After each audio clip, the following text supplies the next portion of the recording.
اعوذ باللہ من الشیطان الرجیم، بسم اللہ الرحمن الرحیم۔ قال فما خطبک یا سامری؟ قال بصرت بما لم يبصروا به فقبضت قبضة من أثر الرسول فنبذتها وكذلك سولت لي نفسی۔ حضرت موسیٰ علی نبینا و علیہ السلام واپس آئے تو اپنے بھائی حضرت ہارون علیہ السلام سے گفتگو کی، کیا جس وقت یہ لوگ دین کو چھوڑ کر ایک بچھڑے کی پوجا کر رہے تھے تو آپ نے ان کو روکا کیوں نہیں؟ حضرت ہارون علیہ السلام نے حضرت موسیٰ علیہ السلام کو سمجھایا کہ میں نے پوری کوشش کی تھی ان کو اس بات سے روکنے کے لیے، اور کیونکہ آپ نے جاتے ہوئے مجھے اس بات کی تاکید کی تھی کہ ان کی میں اصلاح کرتا رہوں، ان کے درمیان تفرقہ نہ ڈالوں، اس لیے میں نے ان کے درمیان کسی قسم کا قتال یا جہاد نہیں کیا، اور نہ ہی میں آپ کے پیچھے کوہ طور پر آیا ہوں، تاکہ کل مجھے آپ یہ نہ کہنا کہ بھائی آپ میرے پیچھے کیوں آئے تھے ان کو چھوڑ کر، یا یہ کہ آپ نے ان کے درمیان یہ تفریق کیوں کر ڈالی کہ کچھ آپ کے پیچھے چل رہے ہیں، کچھ نے آپ کو چھوڑ دیا۔ اس لیے میں نے ان کو پیار اور محبت سے تبلیغ تو کی ہے، نصیحت تو کی ہے، لیکن کسی قسم کی سختی نہیں کی۔ حضرت ہارون علیہ السلام کے جواب سے حضرت موسیٰ علیہ السلام مطمئن ہو گئے کہ واقعتاً یہ ان کا عذر تھا،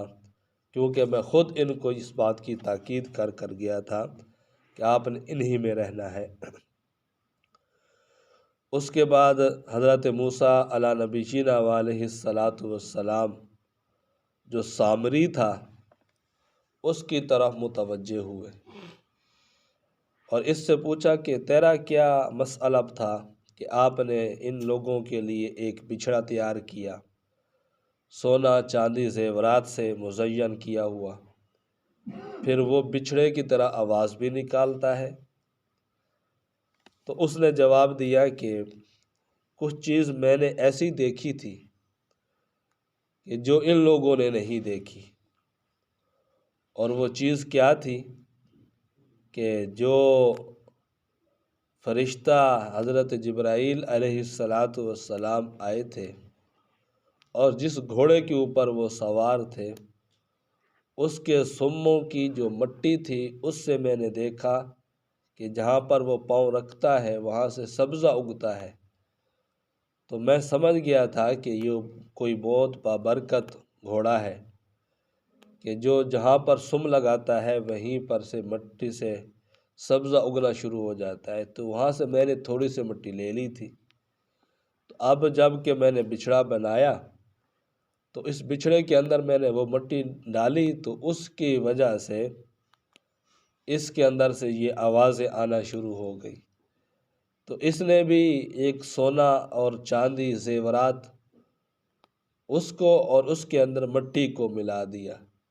یہ بھی گویا کہ حق اور باطل ہے، جس کی وجہ سے ایک تیسری چیز کہ بے جان کا آواز نکالنا وہ نمودار ہوا اور وہ اس سے نکلا۔ اس لیے ہمیشہ انسان کو کوشش کرتے رہنا چاہیے کہ حق اور باطل کو، سچ اور جھوٹ کو خلط ملط نہ کرے، ملائے نہیں، بلکہ حق کو علیحدہ رکھے، باطل کو علیحدہ رکھے، سچ علیحدہ ہو، جھوٹ علیحدہ ہو۔ تو اس طرح کہتا ہے کہ میرے جی نے مجھے یہ بات سمجھائی۔ حضرت موسیٰ علی نبینا و علیہ السلام نے فرمایا کہ تو نے بہت بڑا گناہ کیا ہے، اس گناہ کی وجہ سے آپ کو دو سزائیں ملیں گی۔ ایک سزا دنیا کی ہے اور دوسری سزا آخرت کی ہے۔ دنیا کی جو سزا ہے وہ یہ ہوگی کہ تجھے ایک بیماری لگے گی کہ اس بیماری کی وجہ سے نہ تیرے قریب کوئی آ سکے گا، نہ تو کسی کو اپنے قریب آنے دے گا، نہ کسی کے قریب تو خود جا سکے گا۔ کہتے ہیں کہ اس کو ایک ایسی بیماری لگی تھی کہ لوگ اگر اس کے قریب جاتے یا یہ کسی لوگوں کے قریب جاتا تو اس آدمی کو بخار ہو جاتا تھا۔ تو ایسی بیماری اللہ تعالیٰ نے اس کو لگا دی۔ یہ پوری پھر زندگی جو باقی اس کی تھی اس نے تنہائی کے اندر گزار دی۔ جب کہیں سے کسی کو دیکھتا دور سے اپنی طرف آتے ہوئے تو وہیں روک دیتا اور منع کرتا تھا کہ لا مساس، مجھے ہاتھ نہیں لگانا، میرے قریب نہیں آنا، لا مساس، مجھے جو ہے ٹچ نہیں کرنا، اس لیے کہ اس کی وجہ سے تجھے بھی بخار ہو جائے گا، مجھے بھی بخار ہو جائے گا۔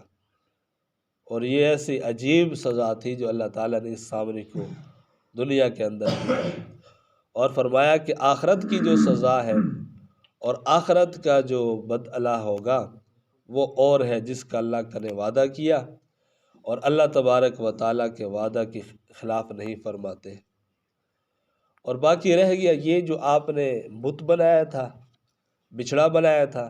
اس کا کیا ہوگا؟ فرمایا کہ ہم اس کو جلائیں گے، پھر اس کو جلا کر ٹکڑے ٹکڑے کر دیں گے،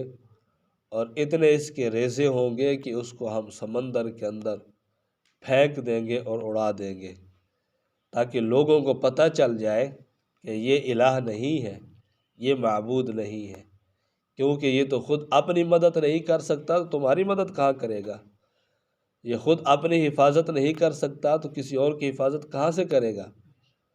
تو اس لیے حضرت موسیٰ علیہ السلام نے اس بچھڑے کو آگ میں جلایا، پھر اس کا ریزے ریزے کیا، تو پھر اس کو سمندر کے اندر پانی کے اندر ڈال دیا۔ فرمایا الہ تو وہ ہے جو تمہارا بھی الہ ہے اور ہمارا بھی الہ ہے، اور وہ الہ ہے اللہ تعالیٰ کی ذات جس کے سوا کوئی معبود نہیں ہے، اور بہت زیادہ علم والا ہے، اس کا علم ہر چیز کو محیط ہے، کوئی چیز کائنات کے اندر ایسی نہیں ہے کہ جو اس کے علم سے باہر ہو۔ اللہ تبارک و تعالیٰ کے پاس ہر چیز کا علم ہے۔ اللہ کو تو یہ بھی معلوم ہے کہ پتھر کے اندر جو کیڑا ہے اس کی کیا حالت ہے۔ اللہ کو تو یہ بھی معلوم ہے کہ سمندر کی تہوں کے اندر جو موتیا ہے اور سپی ہے اس کو بھی جانتے ہیں۔ تو اللہ تبارک و تعالیٰ کا علم بہت زیادہ ہے۔ اللہ تبارک و تعالیٰ کی قدرت دیکھیں، یہ جو سامری تھا، مورخین لکھتے ہیں کہ اس کا نام بھی موسیٰ تھا، موسیٰ بن ظفر، اور حضرت موسیٰ علیہ السلام کا نام بھی موسیٰ تھا، اور دونوں کی جو کہانی ہے وہ بھی تقریباً برابر ہے۔ حضرت موسیٰ علیہ السلام کو اللہ تعالیٰ نے بچایا، اور اس کی جو تربیت تھی وہ فرعون کے گھر میں